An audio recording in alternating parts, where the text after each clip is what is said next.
Halo, assalamualaikum warahmatullahi wabarakatuh dan selamat sejahtera untuk semua penonton-penonton yang setia dan subscribe DM Supplier, DM Uniform, DM Vlog. Sudah lama saya tidak buat vlog dan hari ini saya nak berkongsi dengan anda untuk pertanyaan yang lama sudah ditanya dengan saya, yaitu bagaimana untuk kita nak memulakan perniagaan kedai jahit. Untuk itu saya nak kongsikan kepada anda satu persatu lah bagaimana untuk kita nak mulakan perniagaan jahitan. Yang pertama adalah kita perlu buat satu rancangan perniagaan. Jangan kita membuat sesuatu tanpa merancang, kerana tanpa merancang itu adalah merancang untuk gagal. Jadi sertakan di situ visi, misi dan juga analisis yang kamu perlu buat. Kamu perlu connecting the dots, di mana kamu nak dapat supply, di mana kamu anggaran keuangan yang kamu perlukan dan juga sasaran perniagaan kamu. Sebab macam saya gunakan sebagai perniagaan kedai jahit, saya pilih untuk menjahit baju-baju polis atau seragam lain. Jadi tentukan kamu punya niche tu. Kalau kamu tidak tahu tu niche, lain kali saya akan tunjuk kepada kamu tentang apa itu niche. Jadi ia boleh membantu kamu menonjol di dalam pemasaran, dalam market itu. So itu yang pertama, rancangan perniagaan. Yang kedua adalah kita kena pilih lokasi yang strategik.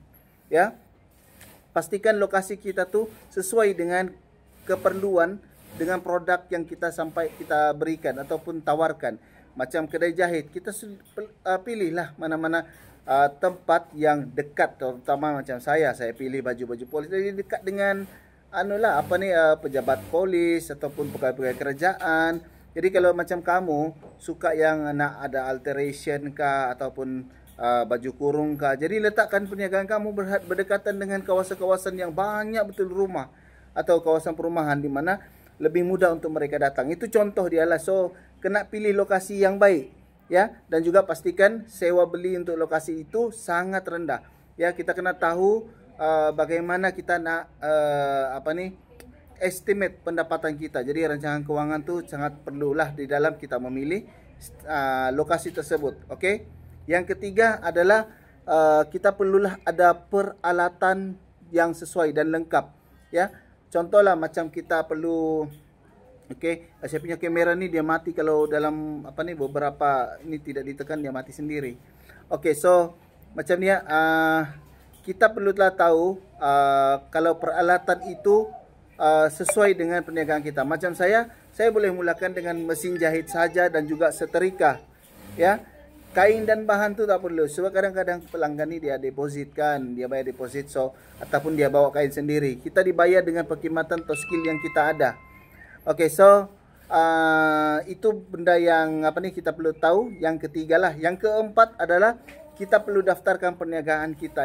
Kita perlu ikut akta perniagaan yang ada dan juga daftarkanlah perniagaan kita, supaya nanti kalau kita dapat quotation ke apa, kita sudah ada lesen yang berdaftar. Dan juga daftarkanlah di dalam bank. Kalau perniagaan itu sudah agak besar sikit, boleh sudah gunakan nama itu untuk kita daftar di bank, supaya nanti pembayaran masuk ke dalam akaun kita. Tapi kalau dia persendirian saja, kalau macam bisnis-bisnis kecil,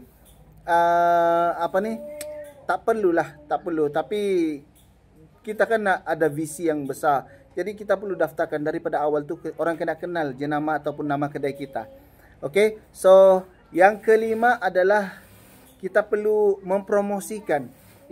Mempromosi ni bukan maksudnya kita bagi harga rendah, kita bagi ini, itu bukan promosi namanya. Betul, itu salah satu di dalam promosi, tetapi apa dia promosi itu adalah memperkenalkan kedai kita. So kita gunakanlah media sosial, dan yang paling mudah adalah Instagram dan juga Facebook, dan sekarang ada TikTok, kita boleh masukkan di dalam situlah.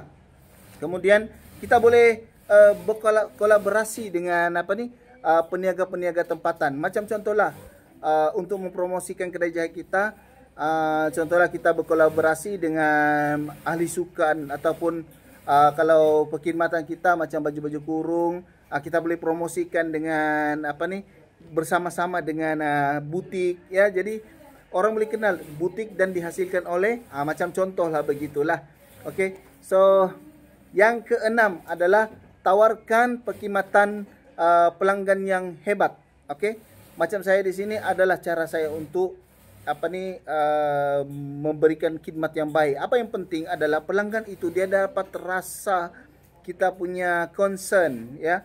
Jangan kita mengejar keuntungan, tetapi kejarlah kepuasan pelanggan, kerana keuntungan itu akan datang sendiri apabila pelanggan kita tuh berpuas hati.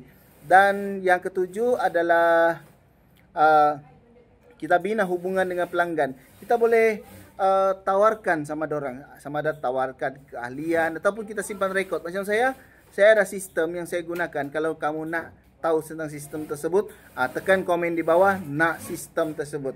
Okey, cara kita simpan rekod pelanggan, sekali tekan je. Sekarang ni kan teknologi, sekali tekan kita cari nama pelanggan terus tup keluar, dan nombor telefon dia ada situ. Kita boleh gunakan itu nombor-nombor WhatsApp atau database tu untuk kita memperkenalkan lagi produk-produk yang mungkin ada kita suatu masa nanti. Okey, dan terusnya adalah kita terus belajar dan berinovasi. Okey, belajar macam contoh dalam sistem di kedai saya, sepanjang masa saya akan cari ikhtiar bagaimana untuk menjadikan bisnis ini berjalan lebih lancar daripada standard yang biasa kita buat. Kalau sebelum ni orang biasanya buat daripada awal sampai akhir dia yang buat baju, tapi macam di kedai kami ada cara tersendiri di mana yang buat kola lain dia macam kilang, tapi dia bukan kilang ya, tapi hampir serupa dengan cara kilang, cuma bukan kilang lah, sebab kami ini masih lagi di tahap yang belum lagi orang kata jadi kilang. Okey, jadi inovasi itu ada. Jadi kamu perlu ada inovasi, bukan saja setakat sampai situ, tetapi inovasi dari segi cara untuk kita menggunakan pattern ataupun apa-apa jenis yang memudahkan kerja ya, ataupun begitulah ceritanya. Okey. So nombor 9 adalah kita kena kawal kewangan. Ini sangat penting sebab kebanyakan peniaga-peniaga ni dia bisnes dia jatuh sebab kewangan dia tidak jaga dengan betul ya, budget dengan betul-betul, segala keluar masuk ya. Sebab di dalam bisnes kedai jahit ni segala duit masuk bukan duit kita, itu duit bisnes kita. Kalau boleh kita bergaji di dalam kedai kita sendiri, tak perlu ambil duit tu sebagai duit kita. Tapi kalau mungkin baru mula-mula kan, baru duit sikit ya, segalanya ambil di situ. Tapi ingat, jangan sampai semua kau ambil ya, simpan untuk bisnes. Sebab bisnes tu lebih utama, sebab dialah yang menghidupkan kita ataupun bagi duit dengan kita. Okey, kemudian bersedialah hadapi cabaran ya. Itu yang ke-10. Cabaran ni bukan sekadar cara menjahit, tetapi cabaran tu pelanggan tu sendiri. Kadang-kadang kita pun kalau banyak sudah pelanggan susah nak siapkan. Jadi itu pun salah satu cabaran. Jadi bersedialah sampai bengkak-bengkak mata, tak tidur ya. Jadi setakat ini sudah 8 menit. Jadi itu saya boleh kongsikan. Nanti saya kongsikan lagi tips-tips yang menarik untuk semua subscriber DM blog. Okey. So terima kasih kerana menonton. Jumpa lagi di video akan datang. Bye bye.